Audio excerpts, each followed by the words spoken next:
Hidupku dalam tangan-Mu, oh Yesus. Setiap langkah Kau tetapkan bagiku. Walau kadang ku tak dapat mengerti jalan-Mu, tetap ku percayakan hidupku. Sebab aku ini hamba-Mu, oh Yesus. Jadilah padaku seturut firman-Mu. Engkau Tuhan yang selalu menepati janji-Mu. Rancangan-Mu terbaik bagiku. Yesus, ku percaya. Yesus, sungguh ku percaya. Rancangan-Mu yang ajaib terjadi di dalamku. Yesus, sungguh ku percaya.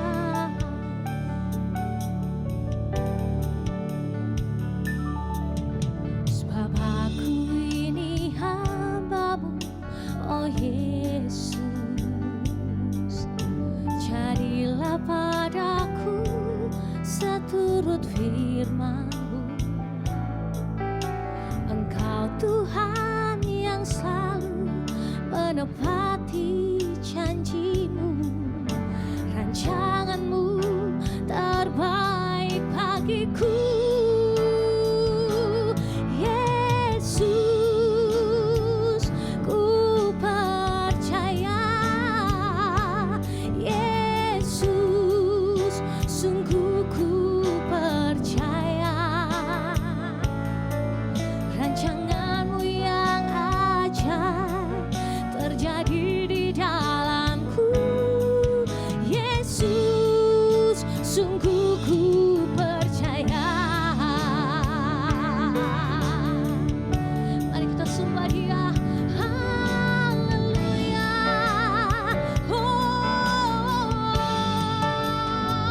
Engkaulah yang terbaik. Kasih setia-Mu besar Tuhan. Kau pengharapan kami, Kau kekuatan kami. Haleluya. Ya dalam Mesih. Haleluya.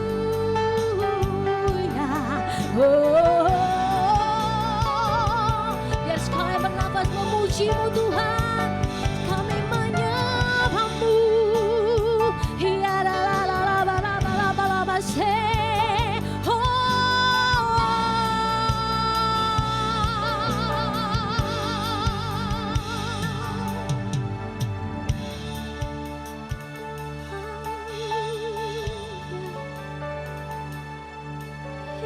Yesus, ku percaya. Yesus, sungguh ku percaya. Rencana-Mu yang ajaib terjadi di dalamku. Yesus, sungguh ku percaya. Sama-sama katakan, oh Yesus, ku percaya. Yesus, sungguh ku percaya. Rencana-Mu yang ajaib terjadi di dalamku. Yesus, sungguh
Shalom buat sahabat-sahabat yang ada di Bipro, sebuah kepercayaan dari Tuhan buat saya, Rubin Ong, untuk berbagi buat kita semua yang ada di persekutuan Bipro ini. Ya. Ini sebuah kehormatan buat saya, walaupun kita dalam situasi yang dimana belum memungkinkan bertemu secara fisik, tapi lewat media atau lewat teknologi yang Tuhan beri, kita bisa tetap saling menguatkan.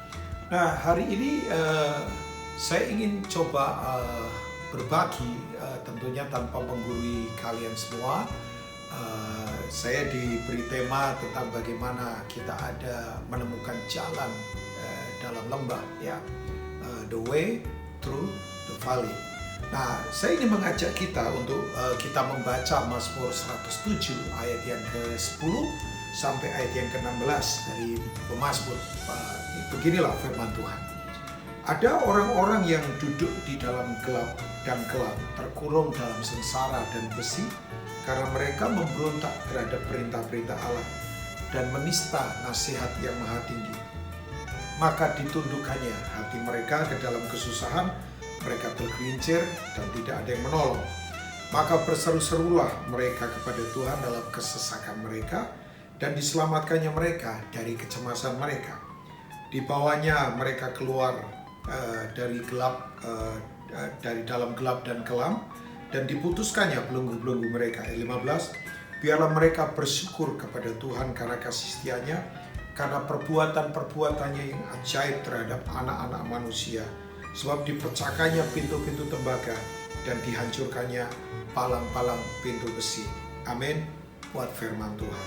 Nah, saya meyakini kalau ada hal yang sahabat atau rekan-rekan yang ada di Bipro menyadari begini, Tuhan itu taruh free will dalam kehidupan kita. Walaupun ini secara teologi kadang-kala terjadi perdebatan. Kan Tuhan pegang kendali, betul. Tapi Tuhan juga taruh kehendak untuk kita memutuskan apapun dalam kehidupan ini. Tapi jelas ada prinsip yang saya sungguh-sungguh yakini, bahwa keadaan kita di hari ini, kondisi apapun, itu kan hasil keputusan dan tindakan kita di masa yang lalu kan, ya, di hari-hari kemarin. Nah, tindakan atau kehidupan kita di hari ke depan nanti, itu akan ditentukan oleh bagaimana kita punya sikap dan tindakan di hari ini. Tentunya, makanya harus sungguh-sungguh keputusan-keputusan kita adalah ada di dalam rencana Tuhan, kehendak Tuhan. Ya, penting sekali untuk rekan-rekan ada di Bipro ini kemudian menyadari ini. Nah, saya ingin sungguh-sungguh coba akan sodorkan beberapa hal ini. Ternyata begini, kalau kita lihat dari ayat tadi yang kita baca, ada orang-orang yang memang hidup dalam kekelaman atau ada di dalam lembah yang penuh dengan ketidaknyamanan. Itu karena apa? Mereka keluar dari perjanjian dengan Tuhan. Ya, tadi kan sudah dikatakan oleh pemazmur bahwa ada orang-orang yang duduk dalam gelap dan kelam karena begini, mereka tidak mengindahkan perintah-perintah Tuhan, dan bahkan mereka tidak menghormati lagi, ya, kepada keputusan-keputusan dari Tuhan atau nasihat dari Tuhan yang maha tinggi. Ya, jadi kenapa bisa begitu? Jelas, ya. Karena begini, akibat saya menyadari ini adalah big enemy dalam kehidupan kita, namanya keakuan. Ya, sebab gini, kalau ada hal yang membuat orang kemudian bisa ada di dalam keputusan yang salah dalam kehidupan, baik itu di keluarga kah, di pekerjaan, atau karakter kehidupan, karena keakuannya luar biasa. Nah, kalau orang bertanya begini, perbudakan yang paling luar biasa adalah perbudakan keakuan, kan? Ya. Makanya betul, orang kalau hidup dalam keakuan itu seperti merasa dirinya jadi Tuhan atas hidupnya. Ya, padahal sebetulnya kan begini, itu membuat orang kemudian begini, ya jadi salah keputusan dalam kehidupan. Nah, saya ingin mengajak kita, ya, orang kenapa sih kemudian sekarang kita ada di masa di mana semuanya dunia kan sedang mengalami beberapa hal kan yang cukup menurut dunia agak mengkhawatirkan, sebab dunia sekarang ada di dalam ketakutan yang begitu nyata. Dunia sekarang ada di dalam kesepian, bahkan orang bisa depresi karena kesepian ini. dan kemudian dunia ada di dalam ketidakpastian, ya kan? Nah, saya ingin mengingatkan rekan-rekan yang ada di Bipro ini, mari kita kembali lagi untuk menilik hati kita, apakah keakuan memperbudak kita, ya? Ketika keluar dari prinsip-prinsip kehidupan, prinsip-prinsip firman tentunya yang seperti Tuhan mau. Makanya kemudian orang kemudian ada di dalam yaitu kehidupan yang tidak nyaman. Karena begitu, kemudian diperbudak oleh apa saja, oleh kesombongan, oleh kenajisan, oleh ketakutan, oleh kekhawatiran. Ya, bahkan saya ingatkan buat semua rekan-rekan yang ada di Bipro bahwa kecemasan orang stres itu karena begini kan. Sebab begini, mengandalkan kekuatannya sendiri, coba memandang kehidupan. Ketika nggak ada solusi karena tekanan yang begitu luar biasa, makanya kemudian stres. Ya, orang kemudian bisa cenderung depresi dan kemudian melakukan banyak tindakan yang tentunya mengkhawatirkan dalam kehidupan. Nah, stres itu kan sebetulnya seperti orang kayak itu tuh, dicekik sampai tidak bisa bernafas dalam kehidupan. Saya nggak tahu apakah dari rekan-rekan yang ada di Bipro ini sekarang ini ada di dalam kekelaman, ya. Kalau pemazmur mengingatkan kita sekali lagi, yuk jangan sampai kita tidak mengindahkan atau tidak memperhatikan perintah-perintah Tuhan. Jangan keluar dari perjanjian dengan Tuhan. Sebab Allah kita adalah Allah yang sungguh-sungguh mengadakan perjanjian dengan kita. Untuk kita hidupi, taati perintah-perintahnya. Begitu kita keluar dan kemudian kita memakai keakuan kita, yang terjadi adalah keputusan-keputusan ya salah, keliru, kemudian kita terjebak atau terjerat kepada itu tadi ya. Ketakutan, kekhawatiran, kenajisan, ikatan-ikatan dosa yang membuat kita tidak merdeka dalam kehidupan. Nah, saya sungguh-sungguh berdoa untuk sahabat Bipro, mari yuk jangan mau tercekik dalam kehidupan karena kita diperbudak oleh keakuan sehingga kita ada di tempat yang seharusnya kita tidak ada di situ. Bayangkan, orang tidak bisa menghirup atmosfer yang benar kalau atmosfer yang salah kan, makanya nggak sehat kan. Seperti kalau kita kenapa suka pergi ke alam terbuka yang polusi belum terlalu banyak, itu karena membuat atmosfer yang kita hirup adalah sehat. Nah, orang kalau menghirup atmosfer yang salah dalam kehidupan, makanya tidak sehat dalam kehidupan. Nah, biasanya begini, kalau kita lihat di ayat yang ke-12 begini, Tuhan menundukkan hati orang-orang ini yang akibat dari keakuan yang salah sehingga mereka ada di dalam kekelaman. Supaya mereka apa sebetulnya? Ditundukkan dalam kesusahan itu supaya begini, mereka punya kegelisahan yang kudus supaya kembali ke Tuhan kan. Nah, saya percaya seringkali ya antara stres dan perubahan itu bisa berjalan bersama-sama. Ya kan? Antara stres dan perubahan itu bisa berjalan bersama-sama. Kalau orang menyadari ini, maka orang kemudian akan mengalami perubahan dalam kehidupan. Nah, jadi kalau sekarang ini kita misalnya akibat keputusan kita yang keliru, termasuk saya juga bisa ambil keputusan yang salah, dan kemudian seperti kita punya kegelisahan yang kudus, bersyukur. Itu Tuhan sedang menarik kita kembali kepada hatinya. Percayalah. Karena kalau Tuhan menarik kita, hati kita ditundukkan dalam kesusahan, bukan Tuhan mau menghancurkan, tapi supaya ada roh pertobatan yang kuat dalam kehidupan, supaya kita berbalik kan. Kata pertobatan kan berasal dari bahasa Yunaninya, itu adalah metanoia, artinya kembali berbalik kepada jalan-jalan Tuhan, pikiran-pikiran firman Tuhan tentunya. Nah, yang berikutnya begini, kenapa kita kemudian perlu kembali berseru dan kembali kepada Tuhan? Kalau kita tadi baca di ayat yang ke-13, saya bersyukur ketika ada kegelisahan kudus itu, sadar ada di dalam kelemahan. Yang berikutnya adalah yang kedua, mereka kemudian berseru-seru kepada Tuhan dan Tuhan menyelamatkan mereka loh dari segala kecemasan mereka. Nah, percayalah sahabat Bipro bahwa Tuhan kita adalah Tuhan yang disebut dengan ini, ada sebutan Tuhan. Dia adalah the great high priest.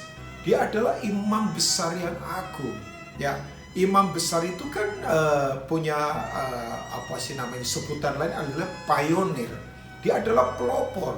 Makanya kalau kita membaca di Ibrani pasal 4, nanti semua bisa lihat di ayat 14. Ya, penulis Ibrani berkata, karena kita itu memiliki imam besar agung yang telah melintasi segala langit, yaitu Yesus.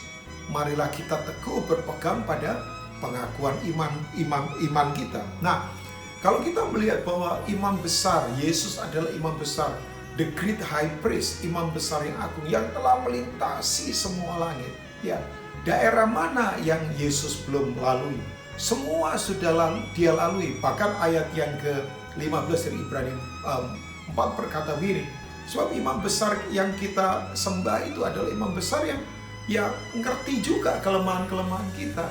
Dia tahu semua pertempuran kita kan. Ya, dia turut merasakan juga, ya dia dicobai, Alkitab berkata, tapi tidak berbuat dosa. Ya, dia dicobai oleh banyak godaan waktu dia jadi manusia. Makanya dia kemudian jadi imam besar buat kita kan. Ya. Nah, saya percaya begini, dia turut juga merasakan yang sekarang ini sahabat-sahabat rekan-rekan Bipro alami. Makanya kita punya imam besar yang telah melintasi semua hal. Dia sanggup menolong kita. Ya, saya tadi katakan orang stres itu karena begini kan. Karena kemudian begini, di pikirannya memandang semua tekanan yang terjadi dan rasa tidak ada jalan keluar dengan apa yang sekarang sedang terjadi. Makanya orang bisa stres kalau rasa tidak ada jalan keluar, kiri, kanan, depan, belakang, mentok. Percayalah, imam besar agung itu adalah imam besar yang memberikan jalan. Yang setuju katakan amin.